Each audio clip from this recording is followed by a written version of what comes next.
Yo, so guys, we're doing this live right quick. We're back. We're doing a UFC 307 breakdown, betting breakdown right before the card starts. We're gonna try to make you guys some money. I got Fitz with me. What's up, brother? You excited for this card, man? Hell yeah. I mean, Polton for me, he's the most must watch fighter in the UFC right now. So, of course, I mean, 4 pay-per-views in 1 year, headlining it. It's insane what he's done. And for him to get that third title defense, fourth win on headlining a pay-per-view, would be such an impressive feat. I know he's going for the streak right now, trying to beat Ronda Rousey for the quickest succession of 3 title defenses. So, how could you not be tuning into a Poton fight? And besides that, the card's stacked, man. Tons of great fights on the card, tons of legends. I'm super excited. Yeah, dude, I didn't even know that to be honest. So I guess that's something that I didn't know about Alex setting that record. But yeah, let's get into it. First fight of the night: Tim Means, Court McGee. I'll let you go first on this one. You got any plays on this fight or confident read or anything? Not too confident. I sprinkled Tim Means knockout. I got it like plus 300. I think it's a good line there. Originally, I thought I was going to pick the dog in Court McGee, but just watching his fights, watching that Morono fight again, I wasn't too impressed. I mean, he is fighting in his backyard in Utah, so I guess that kind of plays a factor. But I think Tim Means is just so much of a better striker. Both these guys have durability issues, so I guess that's something you want to be careful of. It could, but I don't see Court McGee getting a knockout. If he wins this fight, I think he lays on Tim Means for 15 minutes. But I respect the wrestling enough of Tim Means to think that he can keep Court McGee off of him, and I think it's going to be all Tim Means on the feet. Yeah, I kind of agree. I mean, I like to I guess the over 2.5 minus 150. I don't think is the worst play. It's just both guys are a little chinny, so it's like you'll see. But Court McGee, he's been getting knocked out by super heavy hitters, so I just don't think Tim Means is going to put him away like that. And I could see the fight being closer though. Like if I had to bet it, honestly, which I wouldn't bet this money line, but I would bet Court McGee. Just throw some money on him because it is in Utah and um, McGee could just grind him out and grapple him up. So it's like I can't see Tim Means being that much better on the feet, even if he wins in the stand up. Like if it's a stand up fight for 15 minutes, don't you think it'll still be like low volume, kind of close, right? Or do you think Tim will like? I mean, Tim Means can throw some volume though. Is the thing. That's why I don't think he'll like start to knock him out. I think it'll just be a accumulation of damage. With Court McGee trying to close that distance. Tim McGee is real good. Tim Means is real good with the knees. Elbows in the clinch. I definitely don't think he is going to submit McGee. I think they've talked about how McGee rolls around with light heavyweights and has never been tapped. But yeah, I don't know. Something just tells me McGee's going to be able to, get finished here by Tim Means. I think the knockout has a good price on it. But I completely see what you're saying. The over at minus 150 is a good line because this could very easily be a closely, contested fight between these two veterans. I think if McGee wins, it's definitely a decision that he grinds out, and I think that's has a pretty decent likelihood. But either way, I agree. I would take the over. Yeah, it's a good bet. It's a safe bet. But I'm just gonna sprinkle the Tim Means knockout because I like the value on it.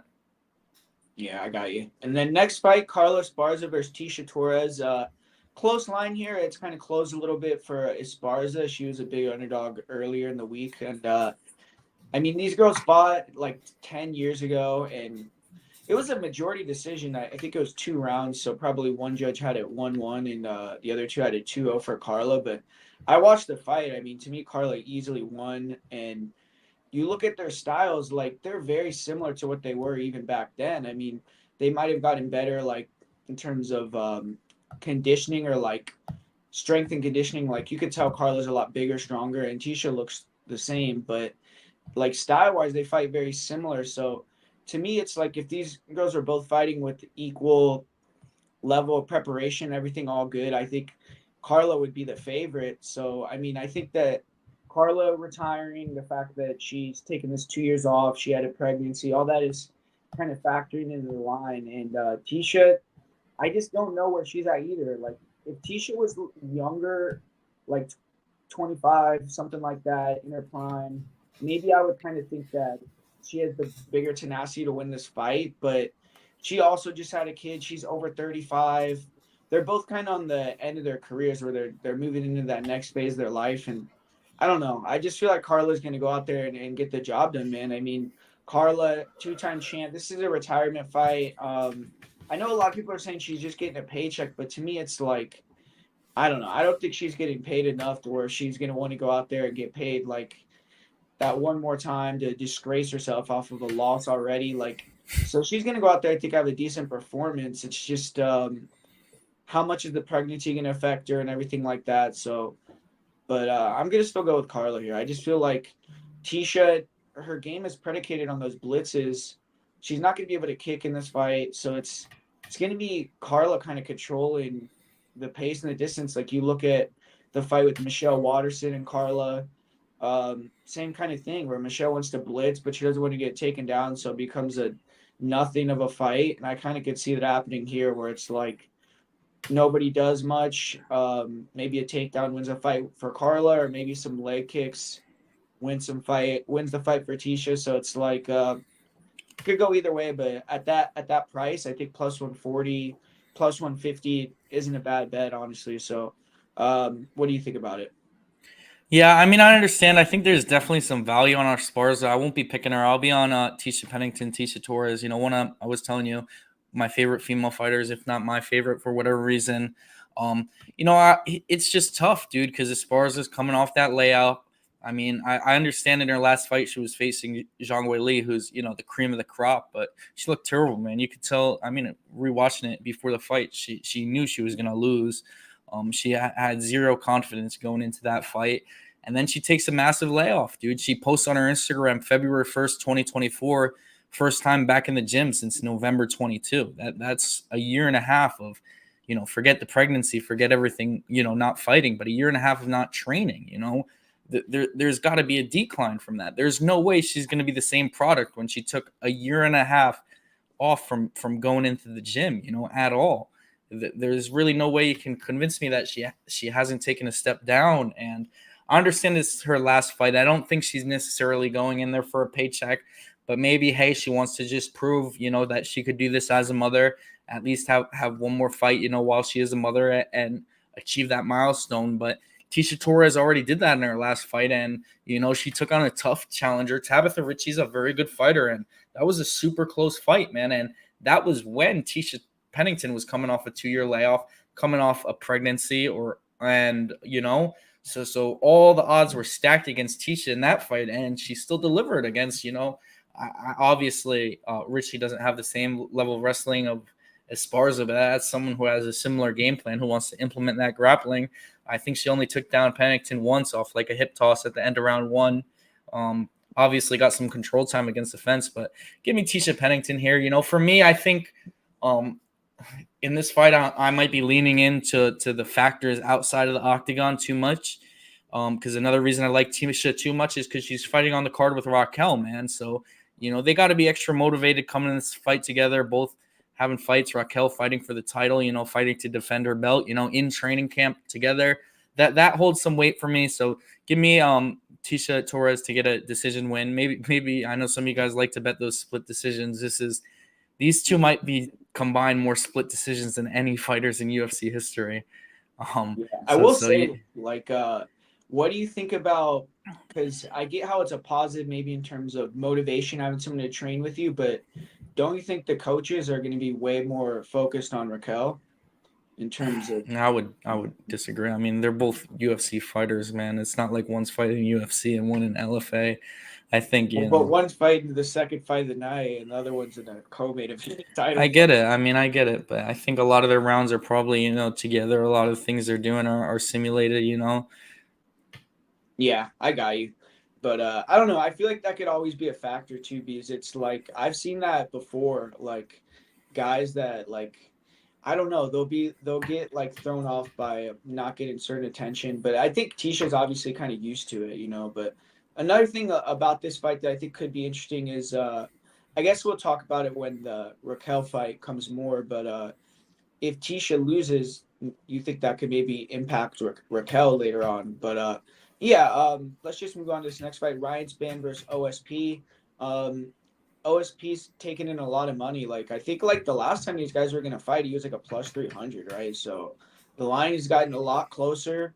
And it's a little interesting because OSP did pull out of the last fight, and they're putting it back together pretty quick. So people must just be fairly confident that um, the line was maybe a little bit too wide the first time. But yeah, what do you think? Do you think OSP is going to be able to pull something off here? Or are you going to go with Spam?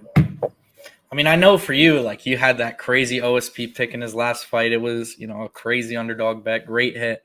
For me, I rewatched that fight, man. It was a dog shit fight. It was a sparring match. It was terrible. OSP looks so slow. I think Span's gonna run through him. I actually really like him at minus 200. I think it's a good line. I think the line's off. There are a few question marks with Ryan Spann fighting in Utah at elevation. Man, he might gas out in 3 minutes and look terrible, and maybe OSP submits him. Some crazy shit happens, but I'm not going to go out there and tell you guys that's what's going to happen. I'm going to predict a Ryan Spann first round knockout or first round finish, because Spann does have some pretty good submissions, maybe a club and sub, but I think Ryan Spann should run through Ovince St. Preux.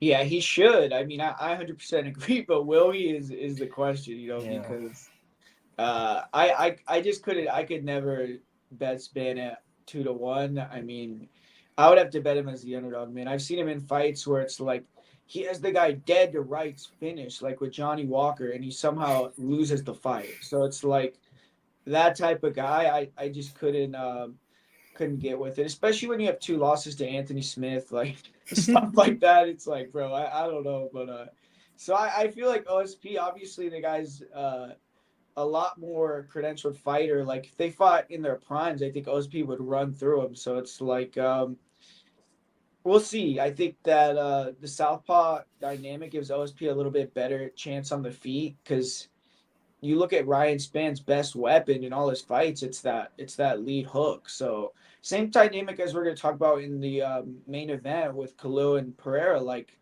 is Alex going to be able to land that left hook on a southpaw? Like, it's obviously going to be a little bit different. So we'll see how Ryan Spann's adjusts to it. But I agree. I mean, Ryan Spann shouldn't finish him in the first round, but if he doesn't get him out of there early, or OSP gets on top of him, or there's any adversity, like OSP is probably going to be the bigger dog and win that. So I don't know. I mean, I would just pass this fight. So kind of what I'm thinking. Originally, I was looking at OSP by sub, but I just don't know if I want to do that. But yeah, man. Next fight, Cesar Almeida. He's taking on Ihor Porteria. What do you think about this one here? I mean, this one for me, the line's a little wide, man. Cesar Almeida is minus 450, in my opinion, is a little crazy because the dude has no grappling. We saw it in his last fight. It's a major weakness, a major flaw, but I'm not a fan of Ihor Porteria at all. Like, I'm not going to take him, even though I think the value is definitely on him. I'll stay away from this one. I mean, honestly, Almeida to win a decision, I think right here you see it, plus 650. That might be worth a stab, dude. I mean, Porteria might be able to hang around for 3 minutes, 15 minutes, get picked apart. But I can't justify taking Almeida at such a high line, man. Yeah, I agree. I would pass this fight too. Like, I feel like I see some people betting Almeida by sub. Like, so I mean, I don't know. I just couldn't see it unless he hurts him really bad and just like puts on some bullshit choke and the guy just taps out.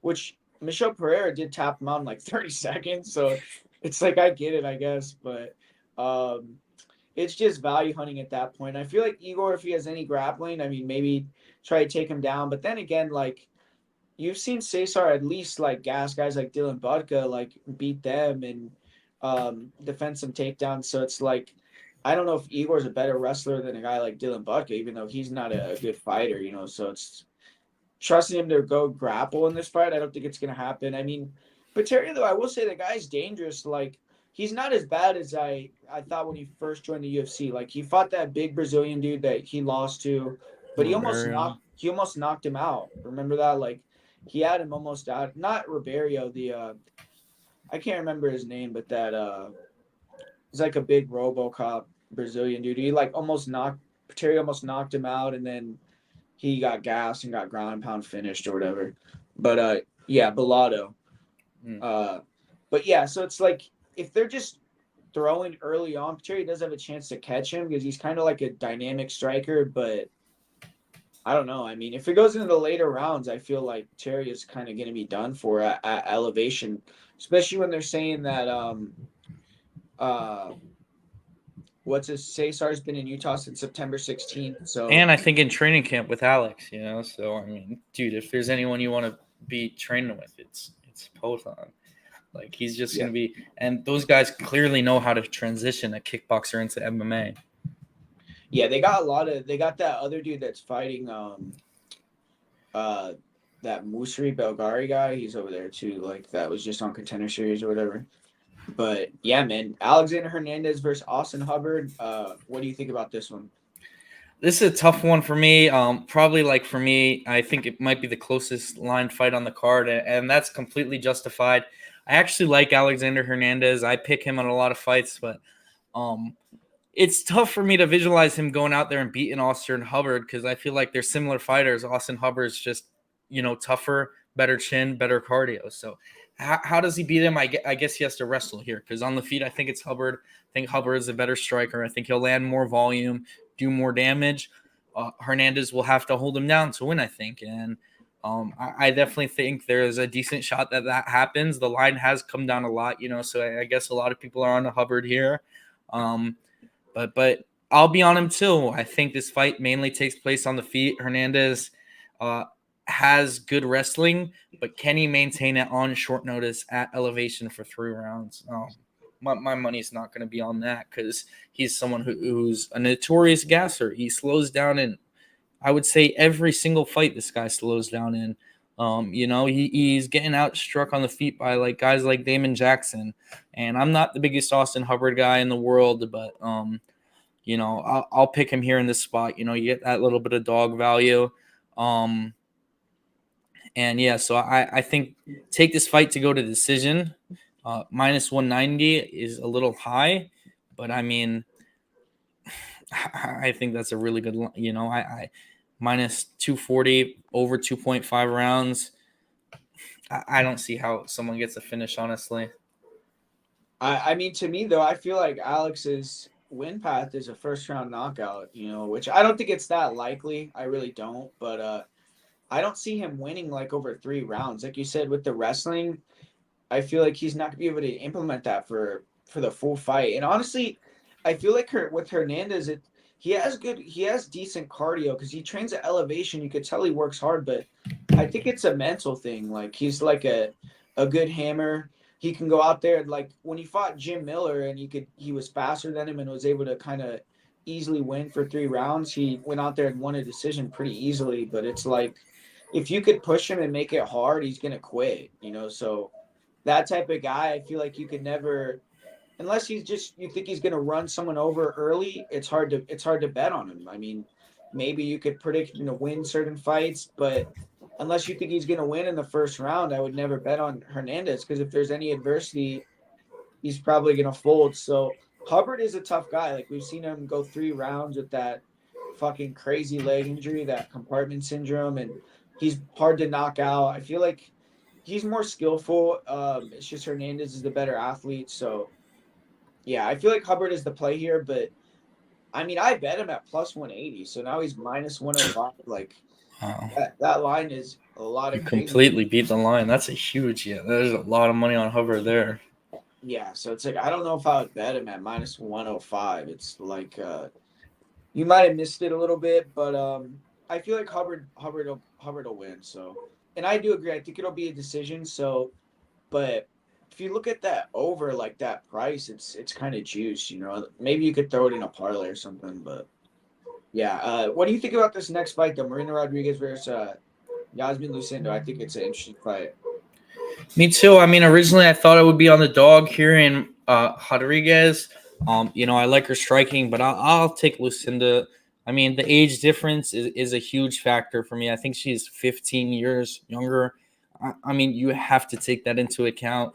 She's going to be improving vastly in between fights, Lucindo. She's going to be getting a lot better. If she's able to get the grappling going at all, I think this is a fairly easy win for her. If she's able to get some takedowns, if it plays out completely on the feet, Rodriguez is very live, probably will even win the fight. But if Lucindo, I mean, I think she'll look to pressure. Rodriguez is happy to stay on that back foot. You saw it in her last fight against Andrade. And, for me, I just think Lucinda will push the pace, land more damage. And like I said, if she can establish the grappling in any way, shape, or form, I think this is a pretty easy win for her. Yeah, I don't know. I think it's a fight that's hard to predict, man. It's like Lucindo. You watch her in her debut. It was short notice. She was like 20 years old, but she was struggling a lot with the speed, like the straight punches of Yasmin. I feel like Hargweek, who I feel like isn't on the same level on their feet as Marina. So if Marina can establish the range, I feel like she has a good chance to win because she's nasty on the inside too, like with those elbows in her Muay Thai. But like you said, I mean, if Yasmin can mix it up and get the takedowns going, she has big power and she's kind of like hard to hit. She has that herky jerky movement and stuff like that. So I'm gonna go with Yasmin too, but I think it's a dog or pass, like money line wise. Like if I had to bet it, I would maybe bet on Marina. But yeah, I think that the fight doesn't go to decision. It ends inside the distance, like plus 240 has decent value there, to be honest, because these are two of the girls that I think actually have power in the division. Marina causes a lot of cuts, and I think that Yasmin can maybe get a finish in the grappling too. So I think that there's value there for the fight to end inside the distance, to be honest. But yeah, next fight we got here Stephen Thompson versus Joaquin Buckley. Um, Interesting fight, man. I'm gonna go with Stephen Thompson though. I know it's kind of like dicey. He hasn't fought in over a year.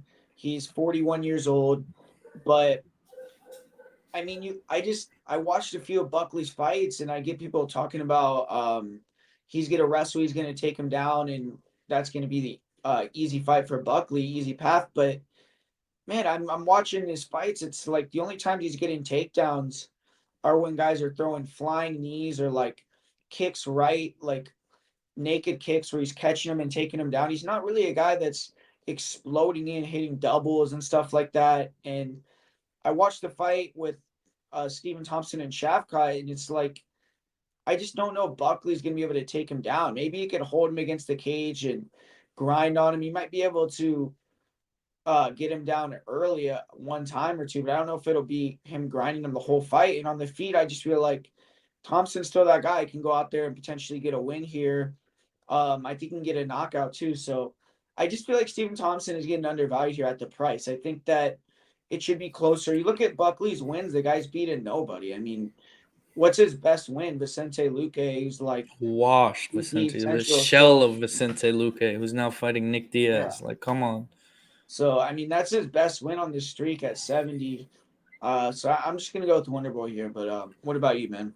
Give me Wonder Boy all day, dude. This line's wrong, in my opinion. I mean, Steven Thompson's is a guy who has notoriously good takedown defense. I mean, look at the guys who grind him out: Gilbert Burns, Bilal Muhammad, Shavkat. You're gonna tell me Buckley has the takedown ability of those guys, the grappling of those guys? No, it's not even in the same universe. Buckley compared to those guys. I mean, Buckley is very powerful, very strong. Um, I get it, whatever the age, 41, you don't really like to be betting on these 41-year-old fighters, but watch Wonder Boy's recent fights, man. He looked good against Shavkat, in as good as you can look in a loss where you get finished. It's not like he got ran through or anything. And Buckley, I will tell you guys, is no Shavkat. They're not comparable. This fight plays out on the feet, and anyone has Buckley as a minus 210 favorite or even think Buckley would win the fight. I completely disagree, and I've said that. I've seen it that some people think Buckley will win the stand-up too, which, I mean, I think is ridiculous. I really do that. You think Joaquin Buckley will win a stand-up fight against Wonderboy Thompson, even though Wonderboy's 41. I get it. Whatever. I mean, I think Wonderboy will be so much more advanced in the striking, lay so many traps. Buckley is going to be frustrated. He's going to be running forward, not knowing where Wonder Boy's going with his movement, with his footwork. He's so evasive. Buckley's minus 210 because he's going to hit a few takedowns and hold Wonder Boy against the fence. Maybe, but I don't think so. Give me the dog here. Knockout's a bold pick, but I mean, we've seen Buckley Chin before, dude. So I mean, you can get some nice value on that line, a Wonderboy knockout, and I mean, I'd be hyped I for think you if that almost hits. I think almost all his losses are knockout loss. I mean, yeah, he might have like one decision loss, but like he got Yeah, I killed mean, by Curtis knocked him, Holland knocked him out. Mirko KO'd him, that Alessio guy with the head kick. Yeah, with the head, exactly. So. Which that was I'm kind on of Wonderboy all day though. that was like a bullshit though, because it I was mean, it like was the head kick landed clean. It slapped him across the head. well, Buckley was like doing some weird, like he was like ducking way like down. So I mean, if he does that in this fight, then yeah. But yeah, I feel like Rozabov isn't bad on the ground, but he has a lot of submissions off his back, so he's probably fighting like bums, that he could submit, and then maybe he thought he could sub Buckley off his back and just kind of laid there for 3 rounds. But I yeah, mean, Buckley definitely does have some really good ground and he's not submission. I think is crazy. I mean, yeah, he I've never, has like, the one thing I will say is Buckley has a really good ground and pound. Like when he gets a takedown, he goes straight to work, laying the ground and pound, throwing some bombs. But Wonder Boy's as tough as they come, man. So even maybe we look to live at Wonder Boy here for an even bigger line if Buckley gets a takedown and does some damage round one.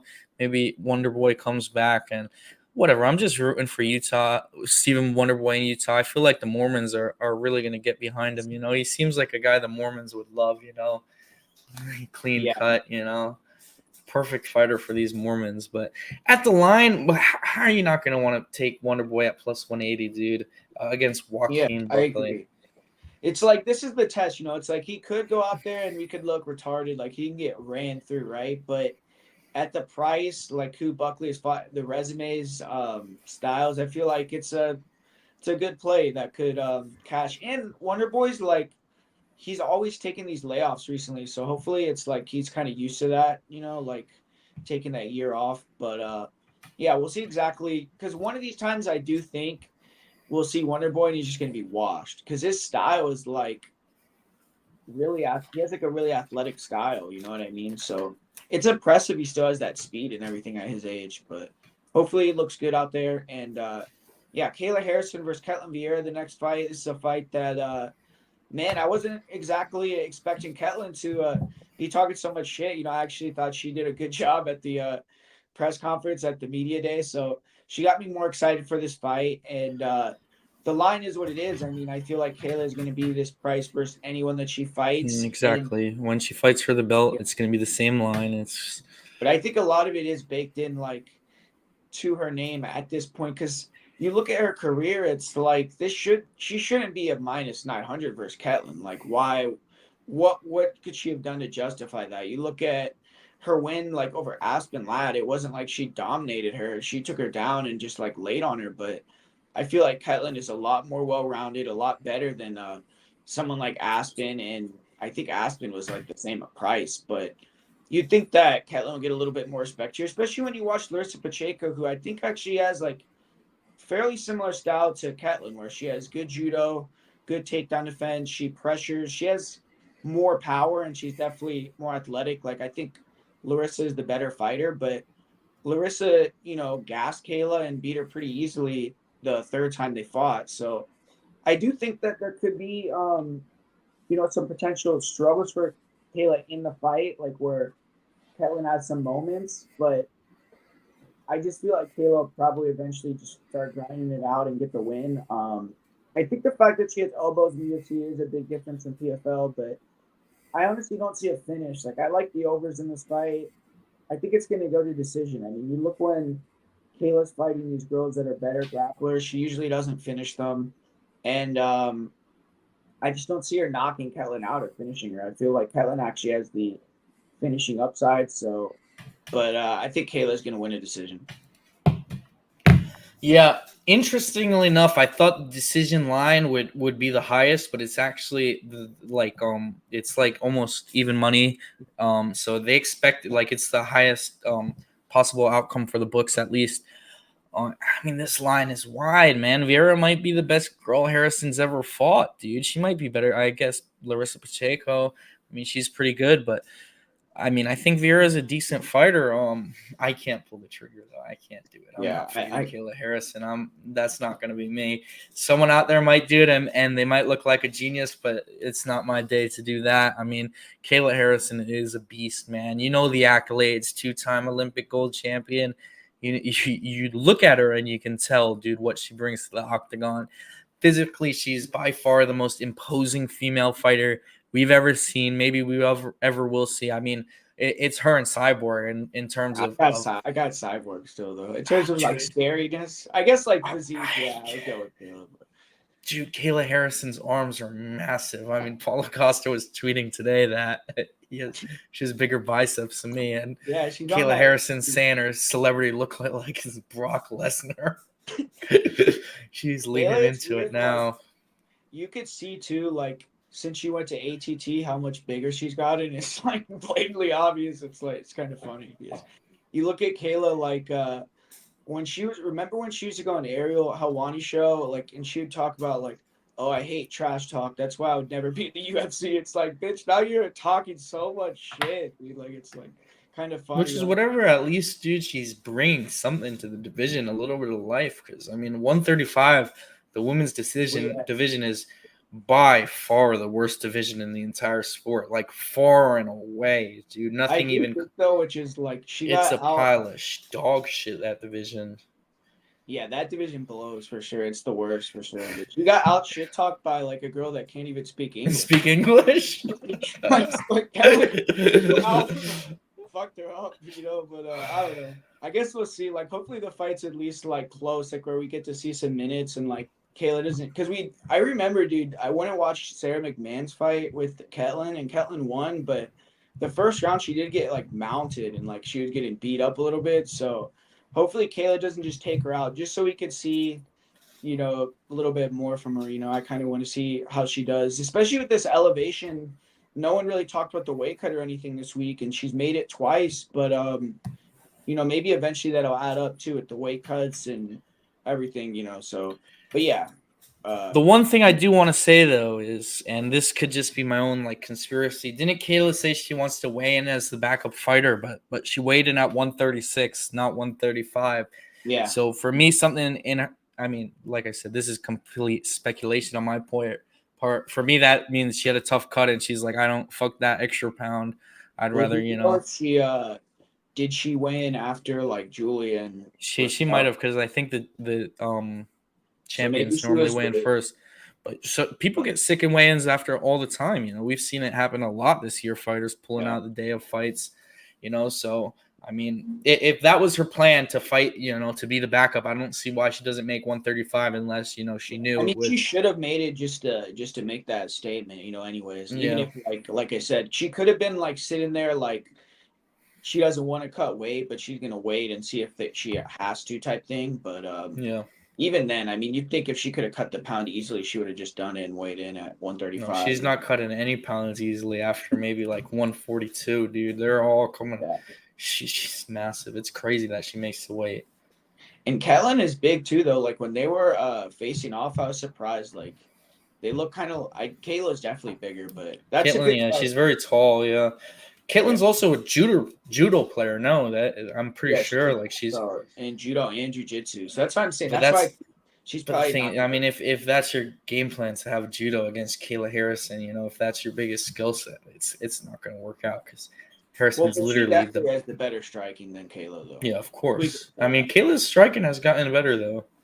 Yeah, and that's the thing. I guess we haven't really seen her strike like for that long periods of time. You know, like to really kind of look at it, but she's definitely like, dude, people can like compare to Ronda and shit, but she's definitely like Ronda was way cooler, man. Like she got KOs, she would get quick ass finishes, like I feel like it's, I don't know, it's a different level, you know. Kayla, we'll see what she does, but I don't know why, but I kind of have this weird feeling that Kayla would never like win the belt, but really, but that's just like, I don't know why, like it's just like a. The division will get dissolved before she fights for a title. Hopefully this fight, like Juliana versus fucking Raquel's a draw. Like they won it back or some shit. No, but yeah, dude. Fucking people were talking about this fight a little earlier. Roman Dolidze and Kevin Holland. Close fight. Are you leaning to one side fairly strongly, or you kind of agree with the line? No, I agree with the line, and definitely not a strong prediction. But give me Delitzi at the underdog odds. I mean, for me, it's just like Kevin, of course, is going to be a better striker, and he's going to have a big speed advantage. He's probably going to be connected with a 1-2, all night long. It's going to be there for him. But I mean, we've seen the game plan laid out so many times that Holland can be taken down, especially at middleweight, man. And I mean, I understand Holland has some really good jiu-jitsu, but I don't think it's on the same level as Roman. I think Roman's gone out there and sub guys like Jack Hermanson, finished him on the ground. Um, I think the game plan's right there. I think Roman is going to be a lot stronger. He's going to be a lot bigger. He's going to be able to hold him against the fence. I don't really know why they make this fight, because Roman's one of the most boring fighters in the UFC. Kevin Holland's one of the biggest fan favorites.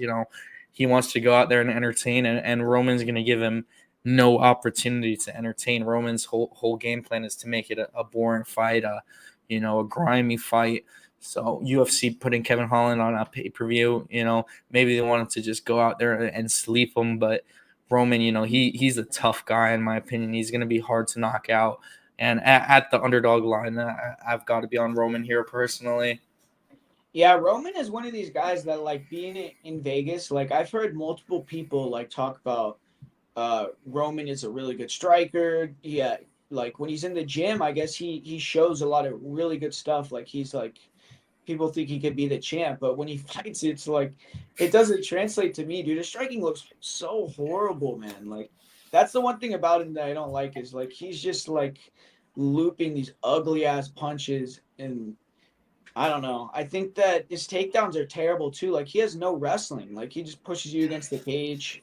Um and all his submissions, or the majority of his submissions, are all off of his back. Like he's and if even if you watch his fights, like when he gets top position, he'll jump for like leg locks and give up the top position and stuff like that. Like I don't think he's like maybe he'll go out here and just lay on him for 3 rounds, but I don't know any fight that he's done that like in his UFC career. Like he's usually either unable to take the guy down, it's a striking fight, or he gets taken down and then like leg locks the guy or something, or like Hermanson, it was a leg lock, right? I'm trying, and then I think that's like his only submissions in UFC. But I could see the leads just holding him against the cage like for 3 rounds and being a horrible fight. Uh, I think the overs are better than anything here. I mean, if someone gets a finish, I think maybe Kevin knocks him out, like you said, but we've seen Roman be really durable, so I think it's not as likely. And I don't see a submission from Roman, like from the top position at all. Like, I just don't think he has like a crazy top game in MMA. I mean, maybe if he could roll for a leg or something and get a advantageous position like that, he could sub him, but I don't think it's that likely. And I do think like Kevin Holland's grappling is underrated, man. Even though he got submitted by Chimaev, there was like 3 minutes. He was scrambling really good. I actually thought he was scrambling super good in that fight. Um, and he hasn't been taken down very much recently. Like if you look at his last like 7 or 8 fights, since the Vittori fight, I don't think he's been taken down more than once in a fight in his like all those matches. But yeah, Roman, if he's smart, he's just gonna push him against the cage, I think, and take the win. So I would say dog or pass and the over. But so the Like the prediction, over.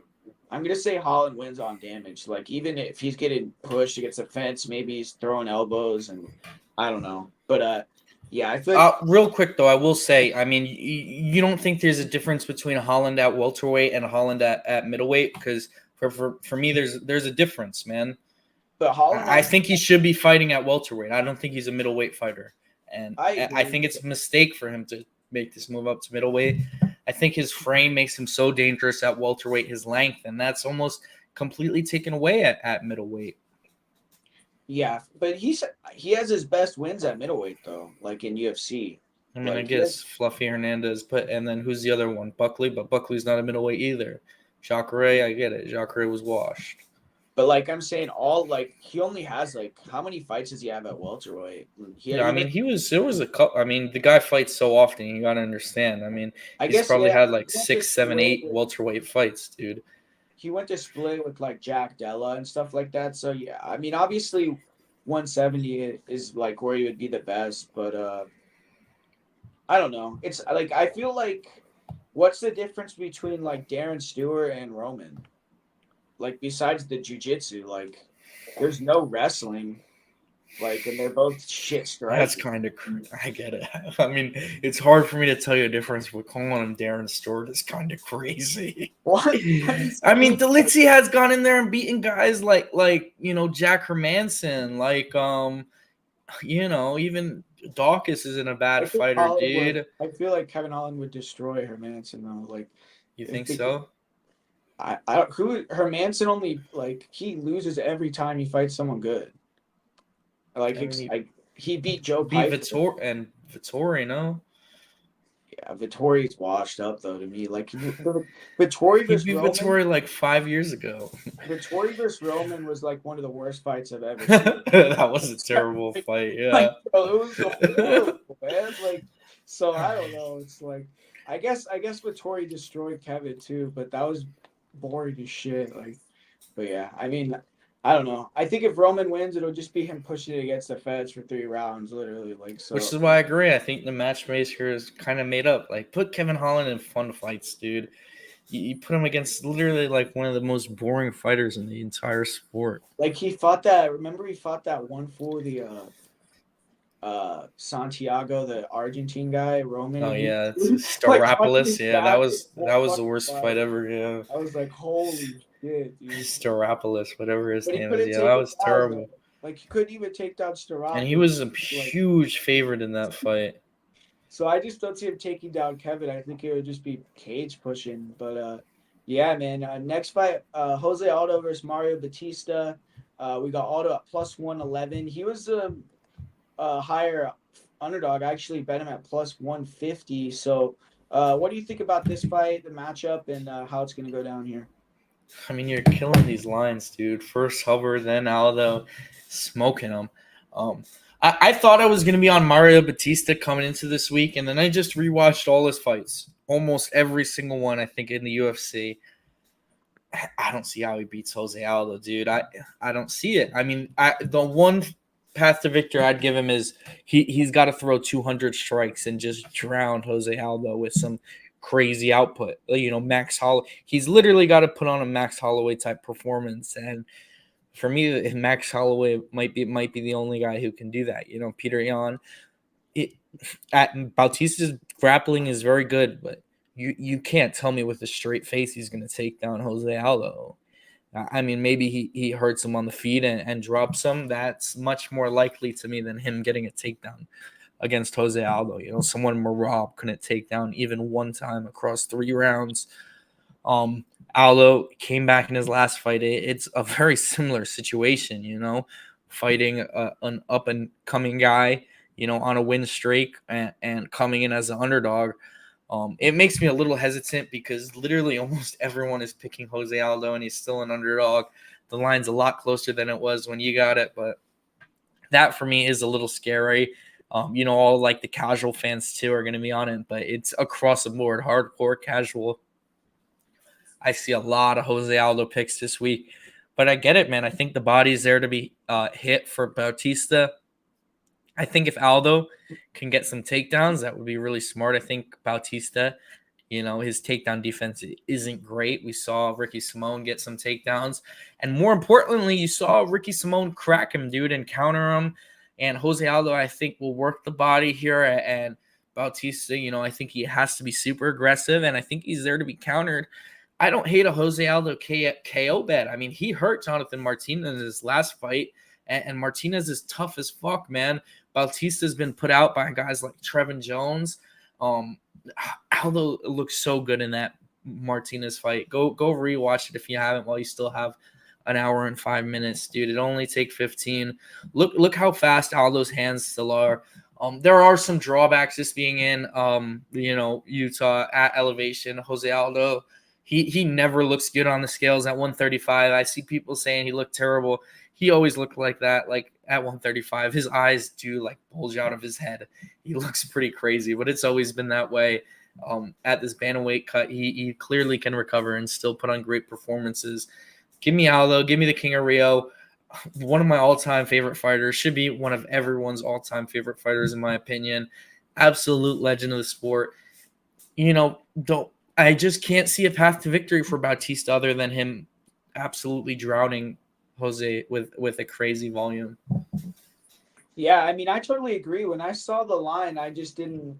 The only thing you can get out of that to me is just all the outside noise because I feel like Aldo should be the favorite in the fight. You look at even the opponents that Mario Batista's fought, he's His win not. streak is terrible, dude. Yeah, It's the worst win streak of all time besides Ricky Simone. yeah. I mean, give him the Guido respect that Canetti, yeah, and then Jay Perrin, he beat that the fucking realtor Benito Lopez. Benito Lopez. I mean, come on. We're talking about Jose Aldo here. Yeah, so it's like and I like this Aldo motivation tour. Like I said it last time. I mean, I got my Brian bit. Kelleher. Yeah, Kelleher. Like, so he had the fucking fight in Rio where he had lost his previous two fights in Rio. Went in there, he wanted to get the win. He put on a show, and now it's the same thing. Where the last time he fought Merab, it was like Fitz said in Salt Lake City. It was a terrible, boring fight. So I think that he wants to go out here and put on more of a show. And with Mario Batista, I agree. I think it's going to have to be him really pushing the pace and trying to make it a war to get the win. So that's just gonna make for a fun fight. I don't see him being able to hold Aldo against the cage like Merab did. I definitely don't think he's gonna take him down. I mean, we've seen other guys take him down, like Damon Blackshear and even lower level wrestlers. So it's like I just don't think that he's gonna get even close to taking Aldo down. And as far as the striking goes, it's like Mario doesn't really have distance striking. It's not like he could stay safe on the outside, and throwing kicks on Aldo is pretty useless these days. I mean, he checks every kick. He's blocking every kick, parrying things. Like his defense is really almost like impenetrable at this point. Um, so I just don't see a lot of ways for Batista to get the win here. I feel like Aldo's probably gonna get this W and move on. When he faces someone next, like I just wouldn't. It's I gonna be a wonder big what they'll do. fight. Yeah, It's like gonna. I say they give him O'Malley.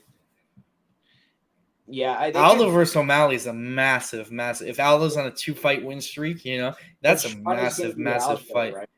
Yeah, I get it, but I don't think Aldo's trying to fight, every 3 months either way, So I think the timeline might match up either way.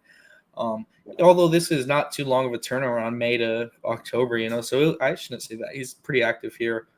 But for me, that's the best fight you can make. I mean, who would you give him? I mean, if you skip Figueiredo, do you do Brazil on Brazil, Aldo Figueiredo? That's awesome.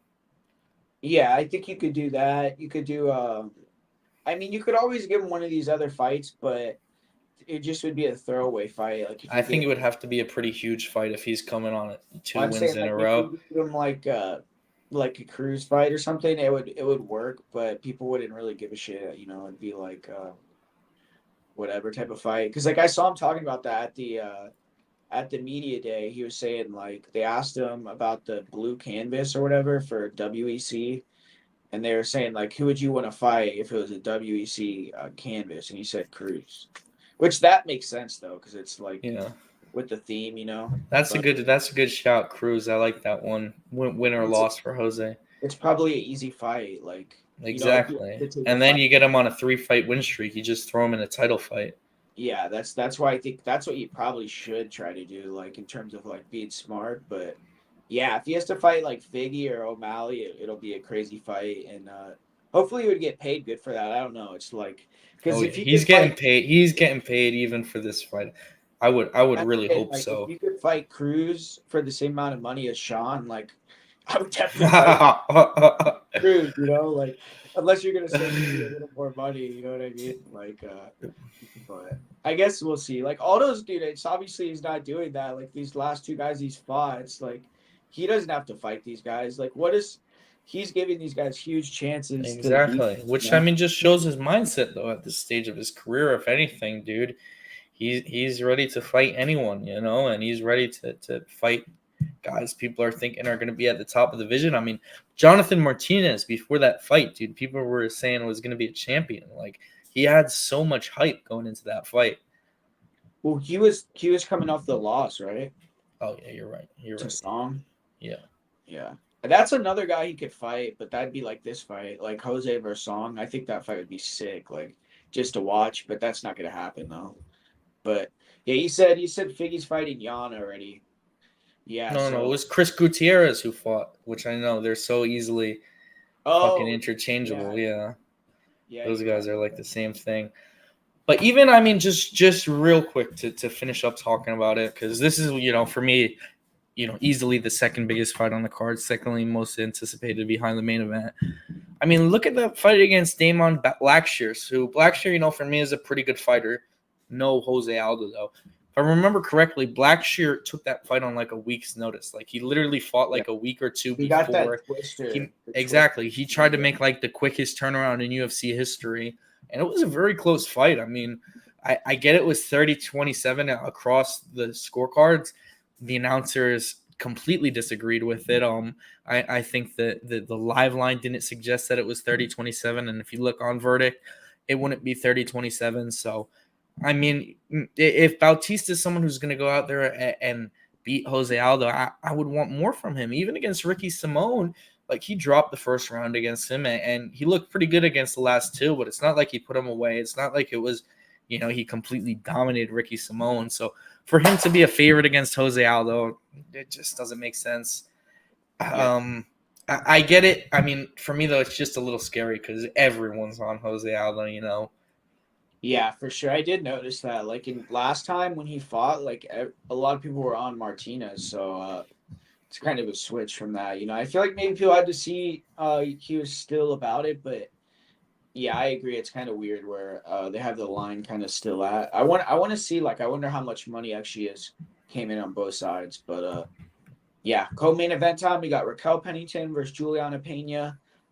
Pena coming back after over 2 years off, former champ, taking on Raquel, who you could say, I mean, I guess neither of them are the lineal champ anymore. It's Amanda, but uh, Raquel has never been like a lineal champion. So like Juliana, to me, it's kind of it's not a champion versus champion fight because Juliana lost the belt, but it's kind of it's like that in a way.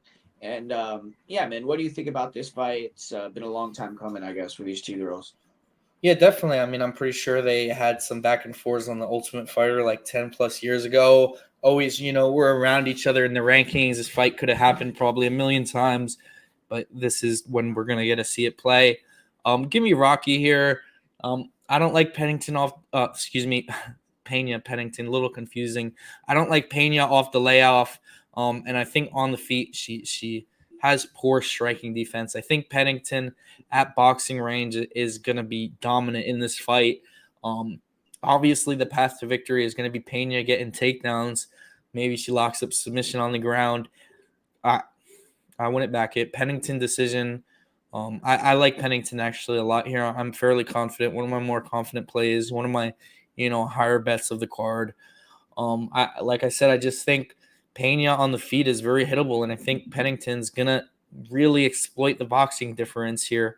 Um, Maybe Pena gets a lot of takedowns, proves me wrong, gets a submission, but I mean, this is the second camp in a row where we're gonna see Pennington face a fighter with pretty much the exact same game plan. I think the styles of Mayra Bueno Silva and Juliana Pena are pretty similar. Obviously, Pena is probably better, a lot more credentialed, but give me Rocky here. I think the boxing looks pretty good. I think she actually does quite a bit of damage and lands, a decent amount of strikes on Juliana Pena. Yeah, this one, man. Obviously, I'm a little biased towards Julie. She's like won me the biggest single bet that I had Which ever. is the craziest. The fact that you called her beating Amanda Nunes, man, I mean, incredible, dude. Like, how do But you do that? I'm gonna push back a little bit though, man. I feel like Juliana, she has some of the best. Like if you look at her stats, she has some of the best striking defense in UFC history for that weight class. She's like barely gets hit. So she got to me in the fight with Amanda the second time, she got totally surprised and it showed bad part of her fight IQ because she couldn't adjust at all. Like it's like you're supposed to be the champ.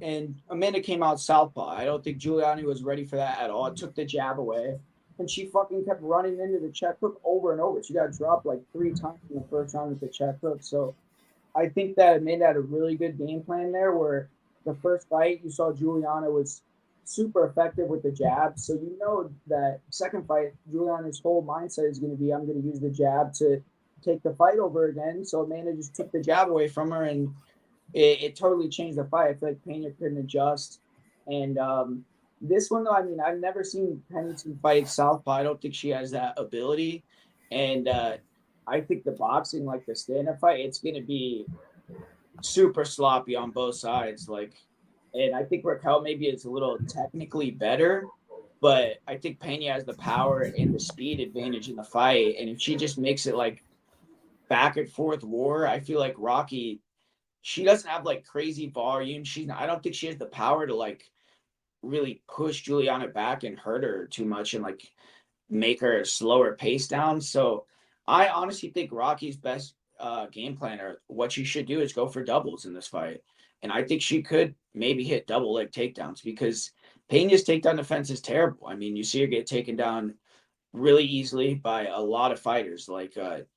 And she's been submitted a couple times, but it's kind of weird. It's like Pena in the fights where, like when she fought GDR, she was outstriking GDR for 2 rounds. She was And they rocking, get submitted. and then she gets submitted in the third. And then against Valentina, she was winning the striking too. She takes her down and then gets submitted. So it's like Rocky maybe could front choke her or something. You've seen her have those nice chokes in the past, but she hasn't gotten a submission in so long. And I don't know, man. I feel like this fight's going to be like 2-2 going into the fifth round, and Pena's going to win the fifth round in a somehow, somewhere. I just feel like this is going to be a sloppy fight where the winner is going to get shit on too. Like it's going to be that type of fight. But yeah, man. I mean, I just I You don't really know think she could win a fifth round though? I mean, I think Pennington. I think the cardio looked good, man. She went 5 hard in her last one. You know, her best round was in the fifth round there, and Pena's coming off a big layoff. He's fighting a girl that had no I get it, fucking whatever. gas. And was a juice head, yeah. Like Myra quit, and Myra was literally laying on her back, like fucking like a starfish, dude. Like it was. That's one thing I know Juliana won't do. She's not gonna quit. I'm gonna like, quit, yeah. dude. Like, And in a striking, say no takedown, say hypothetically zero take. Say it's like the main event. They have a like a gentleman's agreements. You take Pena to win a striking match. Yeah, I'd pick Pena. I think it'd It's be. interesting. I think it would be like a split. But when has Yeah. Rocky ever won a fight with their boxing?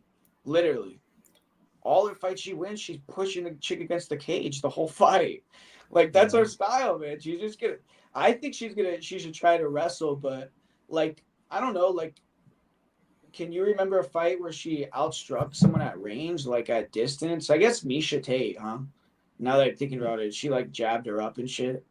But I don't know. Rocky, most of her fights to me, it's like her just pushing her. Dirty boxing, yeah, exactly. It's a good point, but yeah, that's a big mental edge right there, dude. I think that honestly, I'm a bet on Juliana Hodge for sure. But yeah, dude, we were there I was at the weigh-ins with him when I was telling him like Pena.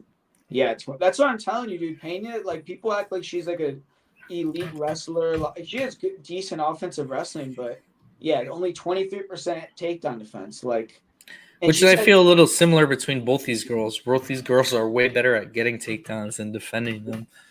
Because Rocky can be taken down too, man, honestly. And to be honest, I don't know, like, do you know what the injury was for Pena? Like, why she hasn't fought? Like, I don't think she disclosed it. So, hopefully it wasn't, like, something crazy. But it does seem like she's in good shape. Like, it's not like you see her and she doesn't look like she's motivated to fight. So, it'll be a good one, I think. I mean, to me, it's like, if this fight was coming off of if there was no layoff, don't you think Pena would be the favorite? I mean, it just depends how things would have. I mean, if that's a tough thing to suggest because if they fought right after Nunes beat Pena because that's when the layoff started. Well, even if she had lost it, because she got 50-43 versus Nunes, took 2 years off, and she's only plus 140. So it's like if they would have fought 3 months after that Nunes loss, I think Pena would be the favorite, but yeah, that's another thing. Valley Flow Striking, they've actually had like a lot of really good, like Bilal fucking killed it. Ignacio, so Bahamundas, yeah. Good yeah, we'll point. see. Good point. Momentum gyms, I think, is definitely a real thing, honestly. I mean, when you get everyone in there, and you guys are, I mean, nothing will ever, top what I think ATT had going on back in the day. But when you get that momentum, and the whole gym's winning, you guys feel unstuck. I say ATT's best example. Look at the fighting nerds, man. Look at what they're doing right now. Momentum in gyms, I think, is definitely a really good thing to consider. Yeah, for sure. I mean, there's a lot of gyms that like you said, like fighting nerds, where they'll have these like moments in like MMA where they're like running through the sport. But I would say like Bet Online usually opens a lot of the odds first, but I mean, I bet on UFC. I always bet out here in Vegas, dude. I'll use Westgate, William Hill, like Boyd and stuff. But when I bet on like other promotions, I usually use Bet Online or a couple other books that I have. But yeah. And then main event time, we got Alex Pereira versus Khalil Roundtree. Um, man, I mean, I think this line is definitely super wide, but it's like betting. I don't want to go against Alex, man, at all. So In a striking fight. yeah, I think even like with that, I think the line is just wide, like I agree. I completely agree. because it's like I think Khalil is better than Yuri. Like I know maybe some people would disagree, and even if they fought, I mean, maybe Yuri would find a way to win with his craziness, but like in terms of a fight against Pereira, it's a way harder matchup to me because Yuri, he's gonna come forward. He doesn't check leg kicks at all, and he just runs into punches. So it's like Pereira had a really easy matchup in that. It's like Yuri usually wins these fights where he has to go through hell to come back and win and break someone. And with Pereira, he couldn't break him and he couldn't You take go him. to a deeper level of hell is the thing with Pereira. He takes you down somewhere else, man, to the shadow realm. Yeah, so it's like that was just like I don't think he ever would beat Alex, man, just style wise. But this fight, it's interesting because, like I was saying earlier, Khalil takes away a lot of round what Pereira likes to do with the southpaw stance. He can't use that lead hook that effectively. I mean, how are you gonna use Leg a kick left won't be hook? as The effective. leg kicks won't be as effective. So he's taken away a lot of his weapons. And then you look at Roundtree himself, like he's one of the biggest hitters, one of the most explosive guys in the division in his own right. He's one of the most athletic, fastest guys. Like I would say, speed for speed, he's faster than Alex. Like although he's not as good of a striker, but if you're talking about just who's faster when they're both 100% fresh, I would say Khalil is faster. So Khalil is going to have that crouch stance. He's going to be moving and he's going to make Pereira come to him, I feel like. And we'll see if he can run him into something. I think trying to get in these pocket exchanges is the best thing that Roundtree could do because he's probably more durable. And we've seen Pereira get You knocked think out. he's more durable than I mean, we've seen I Khalil think get so. folded before. That's Watch true, but Johnny Walker but folded him bad, man. but we've seen Pereira get folded too. He got slept by he's gotten slept like 10 times in his career. True. Like he's I fought for mean, the like 20 kickboxing, yeah. plus years. So it's like I don't know. I guess that's subjective, like because a lot of people say the weight cut helps with his chin. But when I'm just looking at it, I feel like Roundtree maybe is just a little more durable. But man, I mean, the fact this fight's in Salt Lake City, that's a big advantage for Pereira though as well because I think Roundtree is Khalil only has a yeah, his gas exactly. tank isn't good, and we've seen Pereira in Salt Lake City versus Jan Blachowicz, and that And he was a went hard. three hard rounds, And there was a exactly. lot of wrestling. There was a lot of wrestling, which you'd think that's gonna gas Alex out more. But Jan was the one that was more gassed. Even though I honestly thought Jan won that fight. Me too. I mean, I was on Pereira. I would have edged it the same way. What do you Yeah, think of the over 1.5? I don't think it's bad, but it's not. I mean, I would want it not to be minus 130. Like plus money would be a lot better. Like Because that. I honestly I like it a lot. The 1.5, much more than obviously the Alex knockout line. I'm taking Alex by knockout. That's the prediction here. I Yeah, mean, another factor, I mean, you made a lot of great points, is the size difference. Alex is way bigger than Khalil. You know, yeah. he's just a way bigger guy. And I think that plays a factor. I think Khalil, you know, that knockout is about plus 500. If you guys want to take that, I'm not going to judge you. I'm not going to hate on you. I'm going to say, hey, you're going to get your money's worth because there's a shot. There's a pretty decent shot. A way better shot than plus 500 suggests that Khalil knocks him out. Minus 275 per Pereira by KO. That's like It's ridiculous, yeah. dude.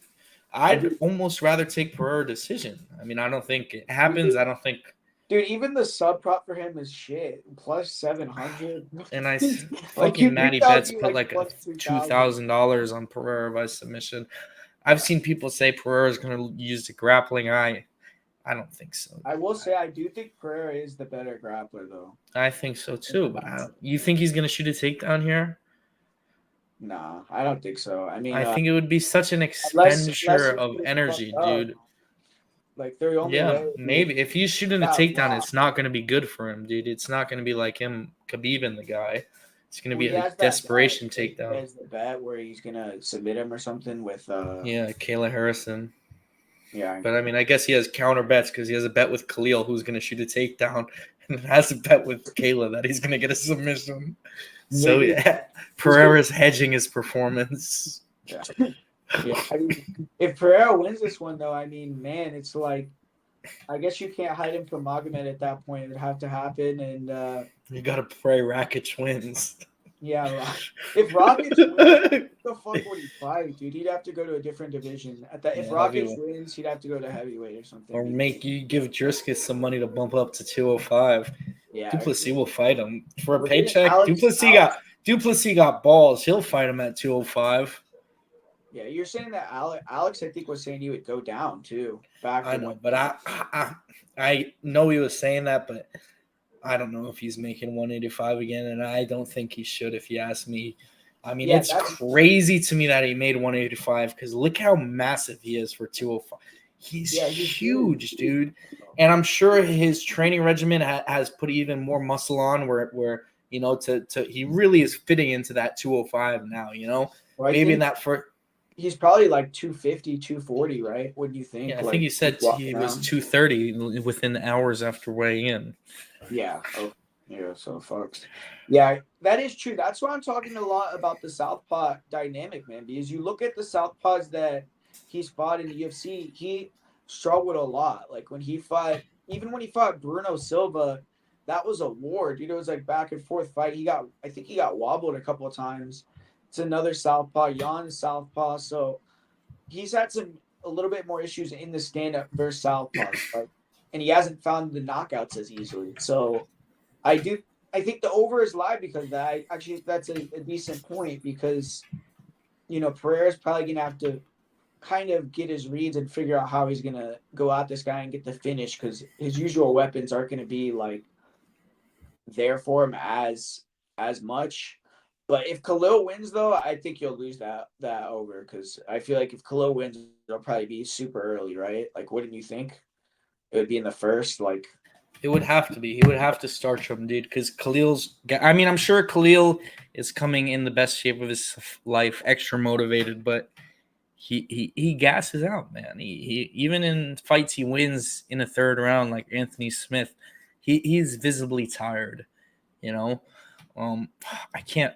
I wish I could. I thought about pulling the trigger, but you know, I'm not doing it on Khalil. You know, he's. I just think the size difference. Alex is going to be able to impose his will on him. I mean, I just don't see how Khalil doesn't go to sleep in this fight. One thing I will say though is a lot of weird shit does usually happen in Utah. Yeah, definitely. So we'll see. I mean, maybe another historic moment will happen in Utah with Roundtree getting this crazy upset. I know Manpreet, you know, he probably some money on Roundtree, get that money back off tomorrow. No, but dude, this was fun, bro. We broke down the whole card. I think we did a pretty good job of giving you guys some angles. Is there any just specific bets you want to kind of throw out there that you think would cash or you're kind of confident in?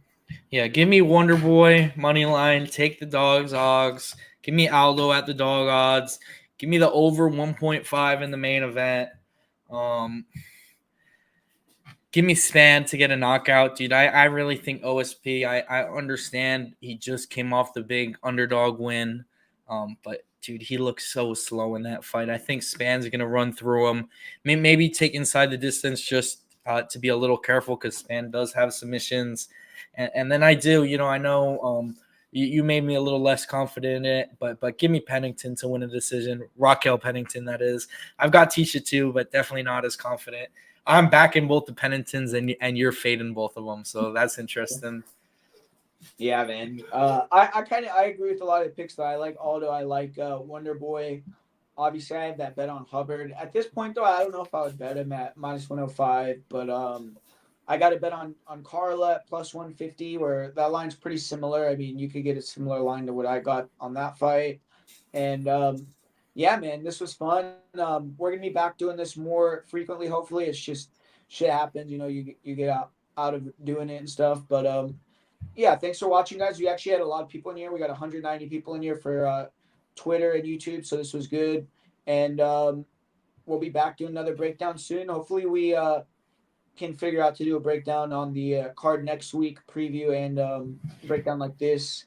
And yeah, man, we'll be back. So, Fitz, you got anything you want to plug, or you kind of just Yeah, just Fitzmagic MMA on TikTok. I have my full card breakdown and predictions there. You can find me over a lot of weeks on Pub Sports Radio doing the live streams over there for Contender Series. Been cashing a lot on Contender Series, so just check out the TikTok. You get my full card predictions and every bet, for free. So just check it out. Yeah, that's it. Had a great time. Really excited for this card, man. And just hope we get another great iconic Utah moment. Yeah, man, for sure. This was fun. Thanks for watching, guys. Like I said, we'll be back soon. Peace.